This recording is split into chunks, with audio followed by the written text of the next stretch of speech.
Alors, Bezat Hashem, le Chok l'Israël ce matin, la Gemara de Shvuot, Mem He Bet 45 Al Nishmat Meir Bar Esther. Kol ha-nishbaim sheba-Torah, nishbaim velo meshalmim. Dans la Torah, si quelqu'un, le juge décide de lui faire jurer, alors il jure, mais il ne paye pas. Qui veut dire, Reuven vient chez Shimon, et je te prêtais de l'argent. Moi, jamais de la vie. Tu m'as jamais prêté de l'argent. Comment j'ai jamais prêté de l'argent? Tout de suite, on va voir le Dayan.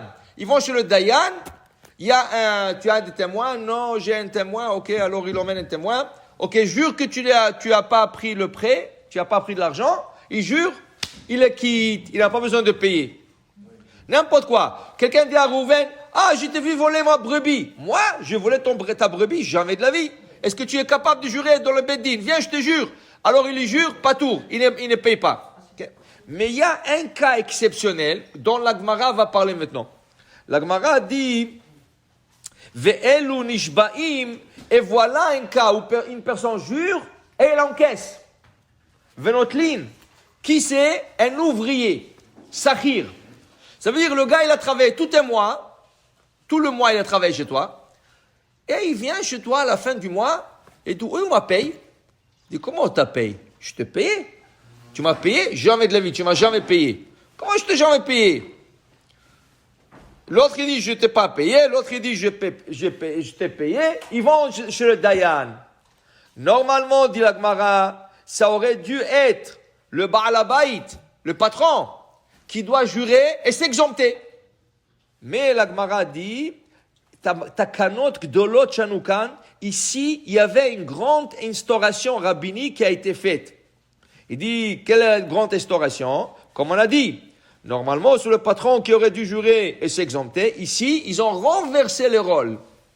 C'est l'employé, l'ouvrier qui va jurer et être encaissé. Il lui dit, tu ne m'as pas payé. Il lui dit, je t'ai payé. Il dit, ok, tu vas jurer. Le dernier dit, tu vas jurer. Et il va te payer. Ok? Dit la Gemara, pourquoi ils ont fait ça? Parce que même le patron, c'est bien pour lui. C'est quelque chose qui est bon pour le patron. Pourquoi? Imagine-toi, le gars il est pauvre. Il a travaillé tout le mois. Il est en train de lui dire, donne-moi ma paie. Il lui dit, je te paye. L'autre il dit, je t'ai pas payé. Si le patron il n'a pas raison, quoi, cette famille va crever de faim? La famille du pauvre va crever de faim encore un mois? Parce que l'autre il s'est trompé? Peut-être il a raison, on ne sait pas. C'est 50%. Mais l'autre 50% que la famille du pauvre, peut-être elle va souffrir. Okay? Alors ils ont dit, écoute, même le patron est confortable de jurer et de payer. Que l'autre il jure et paye. Pourquoi?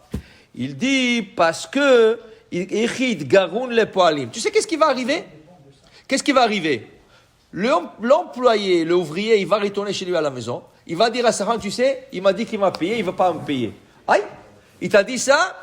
Alors qu'est-ce qui va arriver? Elle va commencer à parler à ses voisines. Regarde celui-là, il n'a pas payé, mon mari a travaillé chez lui, et on n'a pas quoi à manger et tout ça. Et cette histoire va tourner dans la ville. La prochaine fois que ce patron, il aura besoin des ouvriers, des employés, personne ne voudra travailler chez lui. Ah, toi, tu ne payes pas. Il aura une mauvaise renommée. Alors, il préfère que l'autre, il jure et il lui paye. Comme ça, s'il n'a pas payé, il n'a pas payé. S'il a payé de plus, il a payé de plus. Mais au moins, il gardera sa renommée. Ça veut dire, ça, c'est quelque chose que Chachamim, ils ont fixé. Maintenant, dit la Gemara, pourquoi c'est pas le contraire? Pourquoi on ne dit pas le contraire? C'est mieux que le patron jure et ne paye pas. Pourquoi? Parce que le pauvre, peut-être il va dire comme ça dans sa tête. Tu sais, si je vais jurer, il va me payer. La prochaine fois, il ne va pas me prendre au travail. Il ne va pas me prendre au travail parce que, dit la Gemara, non, ça ne peut pas arriver. Tu sais pourquoi? Baal Habayit al korche agar. Regarde dans le monde d'aujourd'hui, même aujourd'hui, actuellement, qu'est-ce qui manque? Il manque toujours des employés. Tu cherches toujours des employés et tu n'as pas. Okay? Quand on dit tu cherches des employés qui tu fais faire confiance, pas n'importe qui, tu ne vas pas rentrer. Mais il manque toujours. Tu cherches, il n'y a pas de gens. Les gens se plaignent qu'il n'y a pas de travail, mais tu cherches des employés, il n'y a personne pour travailler. Alors, qu'est-ce que tu veux? Tu veux que lui, l'employeur va dire, non, si j'encaisse, il va pas m'engager. T'en fais pas, il va t'engager. Alors c'est mieux pour le patron que l'autre il jure et lui il encaisse. C'est pour ça qu'on dit, la meilleure des choses, c'est toujours, la Gemara dit, la meilleure des choses, d'avoir des témoins. Quand tu payes tes employés, aie des témoins. Pourquoi? Comme ça, il n'y a pas de question. Dit la Gemara, trichale milta. Non, ça c'est très dur, quoi. Chaque fois que je vais payer mon employé, je vais emmener des témoins. C'est difficile. Mais c'est le concept. Tu payes à quelqu'un, tu rends une dette ou n'importe quoi, écris-le sur papier. Le Midrash nous enseigne ça de Adam Arishon. Quand Hachem, Adam il a été créé, quand Hachem il a montré à Adam à tous les êtres vivants qui vont exister sur terre jusqu'à la fin de temps, il a vu David Amelech. Adam Arishon a vu David Amelech, la Neshama David. Et Hachem lui a dit, tu sais, cette Neshama, elle va vivre dans ce monde, elle va naître, vivre 3 heures et quitter ce monde. Il dit, non, c'est pas possible. Qui c'est qui va écrire le Teilim? Je sais pas, on va voir dans l'histoire, on va voir qu'est-ce qui va se passer. Alors tout de suite, Adam était gentil, il a donné 70 ans de sa vie à David Amelech. Il dit, je lui accorde quoi 70 ans. 930 ans ont passé, et Hachem dit à Adam, tu sais, c'est le temps de quitter ce monde. Non, Hachem, c'est pas juste, vous m'avez dit 1000 ans. Il dit, mais tu as donné 70 ans à David. Moi, j'ai donné 70 ans à David. Moi, je ne me rappelle pas de ça. 930 ans, c'est beaucoup de temps pour oublier. Alors, tout de suite, qu'est-ce qu'il a fait Akash Baruch Hu a fait? Il lui a emmené un shtar, il lui a emmené un contrat qu'il lui a fait signer avec 2 anges.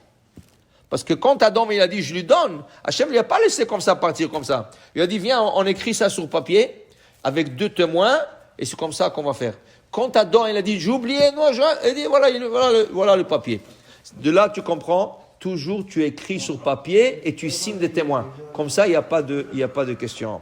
Baruch Adonai Le'olam, Amen ve Amen.